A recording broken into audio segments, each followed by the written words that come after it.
All right. Welcome back. Absolute, not the absolute series. What am I doing? Supergirl, what about tomorrow? Welcome back. We're doing issue 6, Woman of Tomorrow. This is Supergirl's origin story from this universe, this timeline. So I'm pretty pumped. I really do like this issue, and it gives you a little look at to what Supergirl went through. We'll see if the movie adapts any of this. I'm sure they would, at least a little bit. But yeah, I think this is a good issue. I really like this one. A lot of talking. So let's hop in. Last issue, Supergirl survived a planet called Barrington that had a green sun that almost killed her. And now we're going back to find Creme of the Yellow Hills. As we start with Supergirl in an old classroom from her previous life. As we see Creme also about to kill some people for the brigands. As he asks for money, and they say, "What? Yeah, sorry, bud.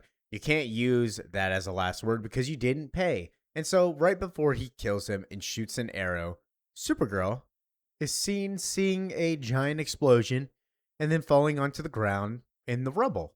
On the way from Barrington to Eurelian, she told her story for the first time and the last time. I'm sure you've heard it, but you didn't ever hear it from her. As the arrow that's about to hit the man disintegrates due to laser vision. She wasn't the baby who went off in the rocket like her cousin Kal-El. She was just a schoolgirl who knew Krypton as home, family, and refuge. As Krem's like, "Oh, Supergirl's here, we gotta go!" As the brigands start getting ticked off one by one. So Krem pulls out his Mordru globe again, which we saw last issue. He's already used this thing, and he's already killed enough people to make another. Supergirl lived in her own world. She saw it die. As she pops up right behind Krem and says, "I'm Supergirl, and you are Krem of the Yellow Hills. You shot my fucking dog." And that's when he lets go of the Mordru globe. As we see what remains of Krypton after the giant explosion on their planet. She started telling it. I asked why. "Why are you telling me? Why now?" She said she barely survived the last attempt to get Krem. She had doubts she survived this next one. She just figured, before she passed, someone ought to know. Basically saying, I'm going to tell you this. If I die, I die, but at least you'll know my story. As we go back to the Mordru globe, about to hit Supergirl and transport her across the universe again. As Krem taunts her, "What are you? It's magic, you stupid bitch. You don't fucking get it." As Supergirl sprints off, it doesn't matter how super you are, no man or woman can outrun a Mordru globe. As it starts following her, and Supergirl says, "Yeah, no man or woman, I get it. That's why I got," and we get a new guest star. It's Comet. Yeah. So Comet, this is a person from the 90s who was madly in love with Supergirl, and it was a god who would transform from human back to this comet thing. It was one of her like super pets also. It was like the same era as like Crypto showing up. Yeah. So this is a pretty cool addition. His story in this is a little bit different, and we'll see his story play out in the next couple of issues. But essentially, he's just a flying, really fast horse, as she tells him, to the end of the universe and a little bit farther, fast as your little feet will take you. And Comet goes off and sprints. The quakes came hard and swift as she walked home from school. She could hardly keep upright. The streets cracked, and she watched dozens of her neighbors consumed by waves of steel and crystal, screaming for help as they were dragged into the fiery depths of Krypton. She kept walking. A man called out to her. She turned, seeing someone familiar. The manager of her local solar fuel store. A chunk of rock had cleaved through his belly, and he was clutching onto his guts, trying to stuff them back in place. He told her he couldn't hold on. It was all slipping through his fingers, and he begged for her help. Could she just put her hand there? That's all. Just a little bit of help. He fell at her feet, and there was blood on her boots. I doubt that Supergirl was just standing there watching. I'm sure she was either doing something or she was walking through, but she was probably, honestly, terrified. She passed a rocket stroller, tipped over, and she did not hear any cries from the babe who must have been inside.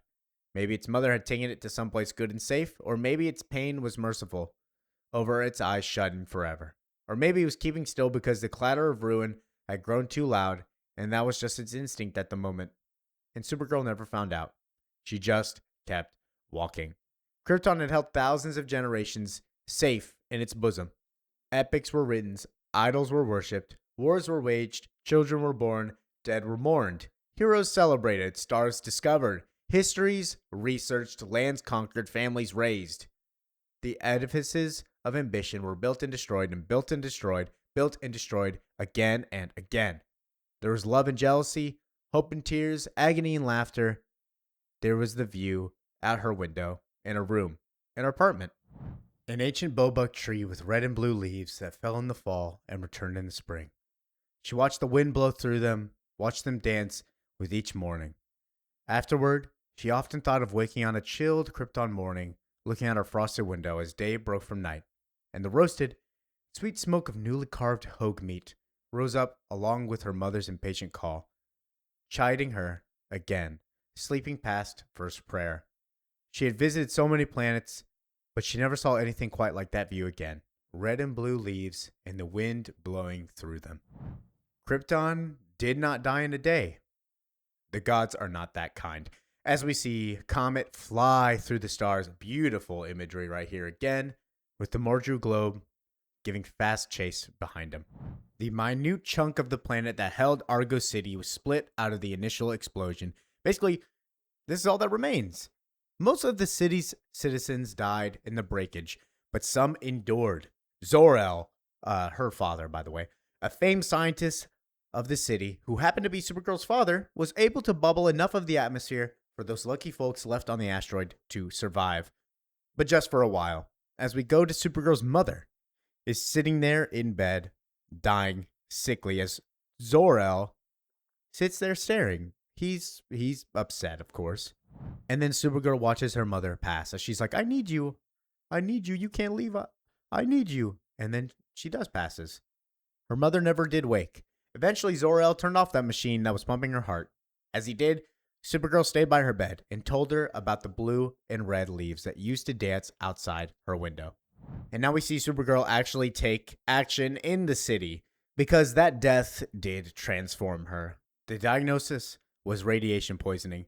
Zor-El discovered the cause. Starlight from approaching yellow suns had changed the chemical composition of the rocks carrying them. The sod beneath their feet was poisoning them. Zor-El's solution was to massive produce lead shields and spread them all over the nook and cranny of the exposed land, a makeshift wall between them and the contagion. People were dying at the task because it was massive, and we see Supergirl hammering down the lead. Every hand was required, and the entire city is outside just hammering down these lead stubs to make this wall for safety, to save them. They are the last of their species as they know of, so they will keep going to survive. By the end of the first hour, or how they define the hours then, clinging to the twists of a now lost world, her wrists ached with blood from broken blisters dripped down her arm. So instead of giving up, she switched hands and kept going. By the end of the first 40 hours of uninterrupted work, sleep came hard for her, and she could not keep her eyes open. She slammed her hammer into her thigh, breaking the skin there. The snap of pain woke her enough, and she gathered more lead. By the end of the first 80 hours, the massive helpers had conceded to exhaustion, acknowledged the impossibility of the task.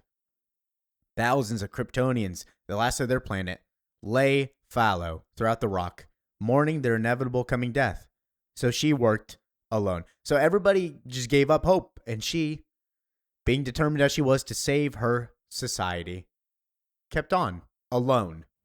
The wall of lead was completed in 3 weeks. Of the 18,000 citizens still alive in Argo after the destruction of Krypton, about 13,000 eventually died of Krypton poisoning. When she was done hammering all the lead plates, Supergirl turned her attention of the building crypts, including her mother. A year went by, and she survived the best she could, keeping mostly to herself, tired of befriending the dying, basically seeing everybody die over and over again, so she decided to just isolate herself, be alone. They could not steer the rock, and so they floated hither and thither throughout the depths of space, relying on prayer and fate. She remembered the day the storm came. She heard it before she saw it. Said it was fairly pleasant at first.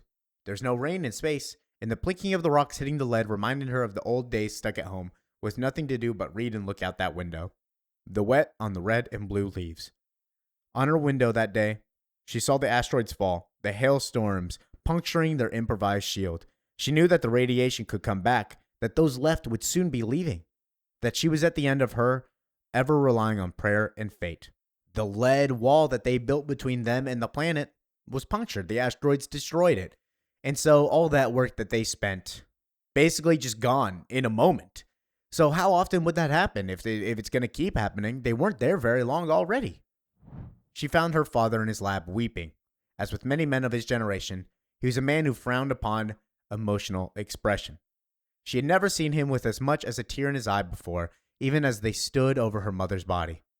So she asked him, "Is there any hope?" And what did her father say? "There is always hope, but for you only." He is going to make his own spaceship based off the spaceship that his brother made for Kal-El. They could not rebuild the shield, and they did not have resources. The radiation would come, and over the next month, everyone in Argo City who had survived the first wave would die in the second wave. However, during that time, before the cancer claimed him, Zor-El thought he could repurpose what was left of the lead and build a rocket.